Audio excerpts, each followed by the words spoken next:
What's up? I'm Dan Fredenberg, and this is another chance encounter. Hey, what's up? I'm Dan Fredenberg. I'm a commercial real estate guy. I'm from the internet.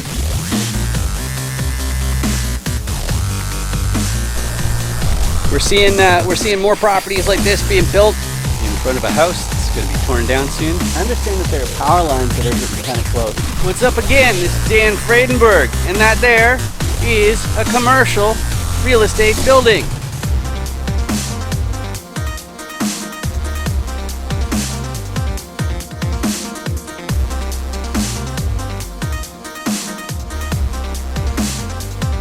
I'm joined today with Jennel Mills. How you doing today, Jennel? I'm great. How are you? I'm fantastic because, after all, my very favorite audience member is here today. And why is my favorite audience member here today? It's because this is a chance encounter where I interview commercial real estate syndicators, investors, that means buyers, sellers, all that kind of stuff. And why would I do such a silly thing? Well, if you know about private deals, off-market deals, they're sometimes called 506B syndications, you're not allowed to tell people about them unless you have a documented prior substance of relationship. And the reason for that is once you get to a certain number of assets under management, the SEC will audit you. And so you need to show that you had that documentation, making sure that you understood your investor, your partner's level of sophistication, appetite for risk, and all that kind of stuff. But before we get too excited with all those details of Jennel's business, Jennel, do you want to say a thing or two about yourself before we get going? Sure. I've been in commercial real estate for 15 years. I'm in North Carolina and I have three small kids. We love to travel, go to the beach and the mountains. That's what I love about North Carolina. So looking forward to this interview.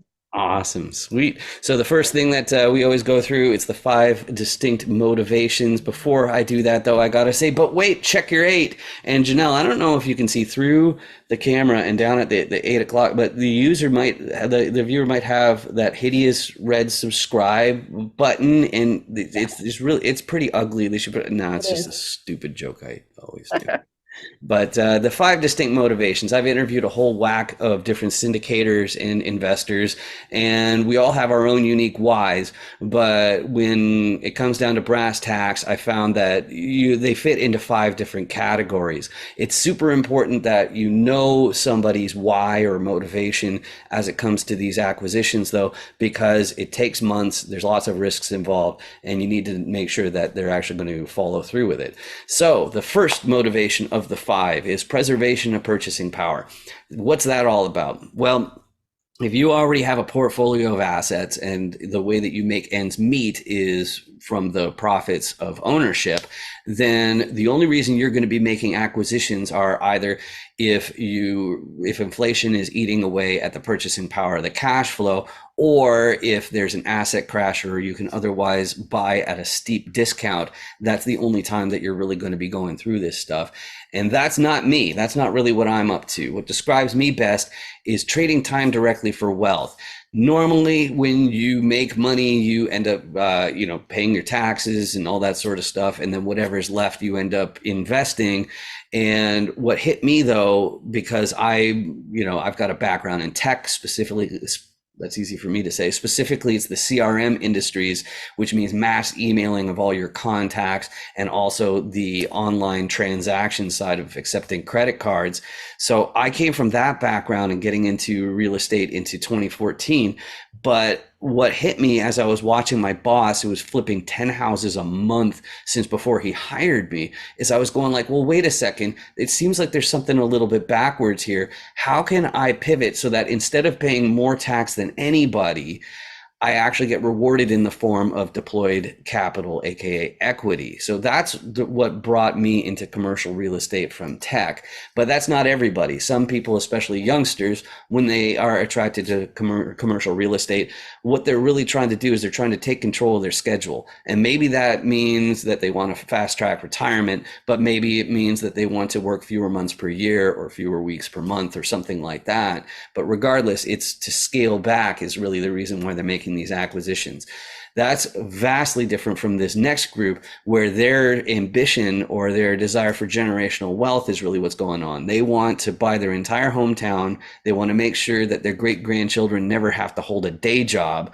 And that is why they're making these acquisitions. And it's fantastic to partner with people like that because they're going to be hustling into their 90s, just like this last group. But it's not ambition that's really causing them to make these acquisitions. It's they found a sector of society, or maybe it's the environment or animals, who knows what it is, but there's a financial side to making a bigger impact. And that's why they're making these acquisitions. So Jennel, with these different motivations, what combination of them would you say describes you best? Yeah, I feel like so many of those. I recently burned my boats. I decided it was time to leave the corporate world because as much as it taught me, and I'm thankful for that, but the whole W-2 and 401k strategy is just not going to get me where I want to go. Realized that for sure. So, and then of course with that, I said I have young kids. I want to have more time freedom. I want to be there to pick them up from school and help them with homework, not send them to aftercare. So that was a big part of it. And then, creating that generational, be able to set my kids up for success. I want, the ceiling of my success is to be the floor of theirs. So if I can, pour into them and teach them this strategy, who knows what they'll be able to do in this world. And I want them to have perspective and, be able to take them places and see the world. So I love that. That's really fantastic.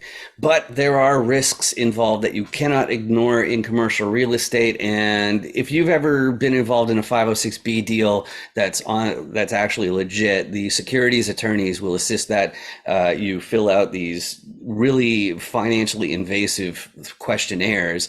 It asks way more questions than most people are comfortable answering. But when I was going through them, one of the questions really jumped out, which was the question regarding tolerance for risk. And it jumped out to me because I just felt like I couldn't trust the answers that people would give, because it's basically saying, well, do you like lots and lots of risk or just a little bit sprinkled on top? And I don't think that really does it. So I always ask this fill in the blanks question. So Jennel, there are many popular investment asset classes, but I think blank is too risky. That could be a real estate asset. It could be something outside of real estate. What's too risky for you, Jennel? I mean, I think it would just be anything that I'm not familiar with, something I haven't researched for a period of time and, know the ins and outs.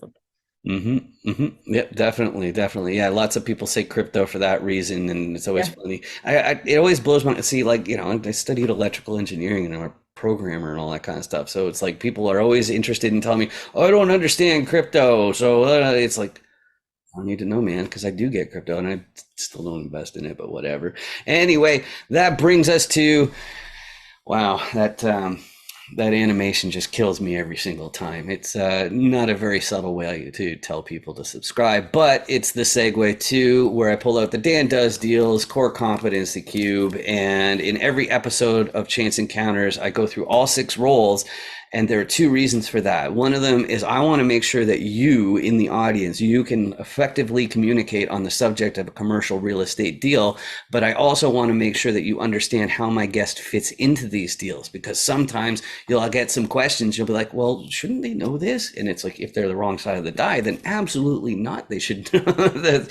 So if you want to get your own copy of the Dan Does Deals Core Competency Cube, it's completely free. You just go to dandoesdeals.com, and like a complete dummy, I don't even ask for your email address, which you should always ask for some sort of contact information in return for your freebie. But I don't do that because I just want to make sure that you can just go there, print this out. There's nothing in your way from learning how to communicate on these different roles and how these different deals work. So it's understandable.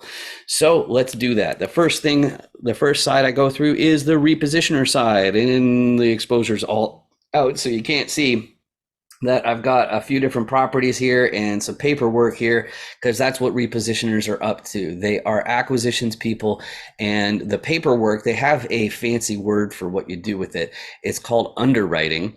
And that means you're doing the math, you're doing the arithmetic, you're figuring out, first of all, is this property actually even making the amount of money that the broker or seller claims it is? Because There's no guarantee that it's legit, and like your protections about that, it really is buyer beware. So the repositioner has to have a very clear on idea of how this stuff works, and what are they doing when they're underwriting. Well, they're looking for upside, and what are the ways that a repositioner can find upside, basically make the property make more money. Well, first part of any repositioner's job is to know a whole whack of financiers, so that's banks and lenders and all that sort of stuff. And the reason why that's important is because if you can get a more advantageous loan, that goes straight to the profitability, because that's one of the biggest expenses of owning an apartment complex. It's the debt service, right? It's paying off the loan. So that's why they're always meeting people. Financiers are people who only deal with paper and money, so they are not on the GP team. They're not involved in any meaningful capacity on a day-to-day basis. But the repositioners are always looking for more financiers. But the next place that the repositioner is going to look is going to be the operations. They're going to stop those Benjamins from going down the toilet. But of course, there's a lot more to operations than just unclogging toilets and mowing lawns and collecting rent. One of the ones that I come in with all my digital background, it's also the marketing and content creation, which comes in, even if you're in the 100+ units deals like I am, the reason why you still need somebody with some marketing experience is if you outsource your operations to a third party and you still have a vacancy rate problem, somebody needs the chops to make sure that you can get those units filled. So that's one of the things I contribute, on top of being able to build all these different web assets and automate all sorts of different processes. But operations, it's probably not enough for most repositioners to find upside, so they frequently have to get a contractor team involved to do value adds, or renovations, as some people call them. And the idea being that the next resident would be more than happy to pay more in rent than the previous one because the unit's actually nicer. But of course, just sinking a bunch of money into capital expenditure, that's also not always going to be a great idea, because there's some things like gold plating toilets that are never going to give you an adequate return of investment. So you shouldn't be doing that. But if you have the same problem that I do, I don't know if you know this about me, but I'm from the internet. So that means I need locals. I need boots on the ground, somebody who can be there in an hour or two, because that categorically will not be me. I'd still be stuck at an airport in an hour or two if you needed me to be there. So that's why the locals are also a key part in any of these deals. But when the repositioner has found a great deal, they want to get it under contract, they'll turn around to the financier and they'll say something along the lines of, hey, this deal is 350 units, it's tens of millions of dollars. Do you guys have tens of millions of dollars you want to lend us so we can take it over? Well, the financiers, they're going to have one question on their mind that I haven't answered. And I noticed that a lot of gurus and coaches, they really gloss over this next one, which is, who is going to be the sponsor or the KP? And what's that all about? Here's a scenario. Let's say you've got a circle of friends. Let's say you're a physician or an engineer or something like that, and you want to pool your resources to take over an apartment complex or commercial property. One flaw in your plan is that you're not going to be eligible for the loan unless somebody already owns a similar asset. So you're not going to be buying 350 unit apartment complexes and getting a commercial loan to do it unless you have somebody who already owns a similar asset. On top of that, between the GP team, you need a certain amount of liquidity and you need a balance sheet of at least the amount of the loan. But if you have all those pieces, you've got yourself a commercial real estate deal. Now, Jennel, I know that you have a background in actually doing the operations instead of what a lot of syndicators do as repositioners, which is just outsource it to somebody like the hat that you used to wear. So that makes you a pivotal part of any team. But I don't want to put words in your mouth. Where do you see your core competencies that you're going to be contributing to your next deal? Yes, definitely the asset management side. I've been, on the property management side of that phone call for a decade plus. So I kind of know the flow of things, the communication that needs to happen. I'm used to creating the financial reports monthly and moving things forward. So I could definitely add value in that in that way. And then on the subject of budgets, I've been doing a lot of underwriting, and I'm finding that's coming pretty naturally to me just because of the financial involvement I've had in assets. So I also love the deal sourcing. I like calling brokers. I'm used to talking to them about office deals, so the hunt is fun to me as well. So. Awesome, awesome. Yeah, that's a great, a nice round skill set. So that brings us to the next question, which is about buy box. And when investors or syndicators are saying, "Hey, what you're looking for? What's your ideal property? What's your buy box?" We're really asking for three main things. First one's geography. Where is it? Which states? Which counties? Which neighborhood? Okay, it'll all matter to different syndicators and investors. So that geography has to be addressed. Second one's going to be size.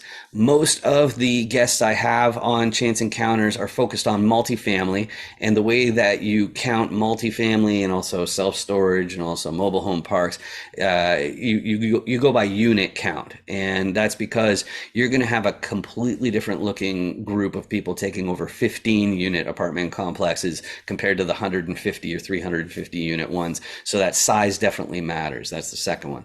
But the third one is class. And one thing that I'm not so huge on is when people use the same word for more than one different thing. And so I split up class into two different words. The first one is condition. So how old is the building? How beat up is the building? Is it, more or less up to date? And as far as like luxuries and amenities, it's like, is it like really no frills, or is it just full of extra add-ons to give additional value to the residents? And that's the condition. But the other one I call area. And when we're talking about the area for a property, we're really talking about what's the crime rate like where the property is located? What are the school districts like where the property is located? And of course, there's no substitute for traffic, which is you got to have a bunch of people passing every single day for it to really increase the value. So, and both of those two meanings of class, area, and condition, they're rated the same way as in grade school, where you got A plus at the top, and then A minus, and B plus, and so on. So Jennel, as far as a sweet spot, easier to say yes to, more difficult to say no to, what are you guys looking for? Yeah, so very high level, 50 units plus. We really like 70s to 80s era, class B and C in a C to A area. Specifically, I forgot to mention that I would love to be the local and boots on the ground in North Carolina. It's a pretty popular market, but the two areas I'm focusing on are Winston-Salem and Wilmington. Mm-hmm, mm-hmm. Excellent, excellent. Good stuff, good stuff. So then the next question has to do with people. And one of my favorite things about commercial real estate is because it's multifaceted. You've got these different roles. Everybody's really eager to help each other out and build new teams, give referrals and all that sort of stuff. But even though that's the case, we still have our own unique skill sets that make us better for helping some people more than others. So me, because I'm from the internet, the sponsors and KPs and the locals tend to be the ones who I'm mostly on the lookout for, because if you're stuck on the internet, that's who you're really going to be relying on. And of course, they also will be able to get the bigger benefit, the sponsors and KPs, because they've already got a foundation to work off of. Whereas when you first get started, you need people who are going to be putting in 80 to 120 hours a week. And that's not going to be me. But as far as you go, Jennel, I don't know if you have any 506B deals on the go, but if you do, don't go enticing investors, because I think that means if you have like a candy bar or something and you wave it in front of the camera, you might get in trouble. But it's also okay to say, beginners to the industry. That's what some people do if they're looking for more financiers. But who are you disproportionately well suited to help, Jennel? I think people looking for boots on the ground are the locals, and then anything on the operation side. All right, beautiful, beautiful. And then as far as how to reach out, me, I'm easy to find because, especially on LinkedIn, where I spend most of my social media time, because I got this distinct last name. But if you scan this QR code with your phone, that brings you to the FAQs page of 506B Me, which is the platform where I offer the service of documenting your substantive relationships among investors, so that you can prove that the people you work with knew your level of sophistication, appetite appetite for risk, core competencies, and all that kind of fun stuff, and you have a nice record that can't really be denied because it's verified by a third party. Because hey, I'm always up for a party, right? But Jennel, as far as you're concerned, is there a social media platform or website? What are the best ways to reach out? Yeah, so my company is CGP Capital Partners. That stands for Connection, Generosity, and Personal Growth. We've got a website, LinkedIn page, and a Facebook page. So. All right, beautiful. And then that brings me to the last thing. It's actually not for you, Jennel, it's for you in the audience, which is a public service announcement. If you've been watching this episode and you've been having these like searing pains in your eyeballs and like migraine-like symptoms, I think it's the hideous red subscribe button that's right there. And you can get rid of it just by hitting it, and it's totally free. You should see it turns into a white one now. It's really, the white one's very nice. Okay, the red one, ooh. But of course I'm biased. I want you to hit it because if enough people do, then YouTube will start to pay for these videos instead of me. And that would be amazing, but it costs you nothing. It just means that my videos might show up on your list of suggestions, but you can go ahead and ignore those suggestions. I just really appreciate the fact that you spent this time with me. Just like Jennel, I really appreciate you joining me today. This has been great. Thank you. I enjoyed it. Awesome. Thanks. Make sure you 506B me. Any syndicators, make sure you 506B me. Hi. Oh, hey, yeah, here's my code. You got your QR code scanner? Okay, yeah, oh yeah, just hold it right in the square there. Okay, cool. And now you hit open in browser. Okay. Okay. Are you already logged into 506BME? Yes. Yeah, okay, cool. Yeah, so there's my video. So now I'm already on your watch list. So when you get back to your hotel, you can find out what my core competencies are and my level of sophistication. Sound good? Yeah. I love your hat. Real estate's a scam. That's really funny. Yeah. Nice meeting you. You too. 506BME, everybody.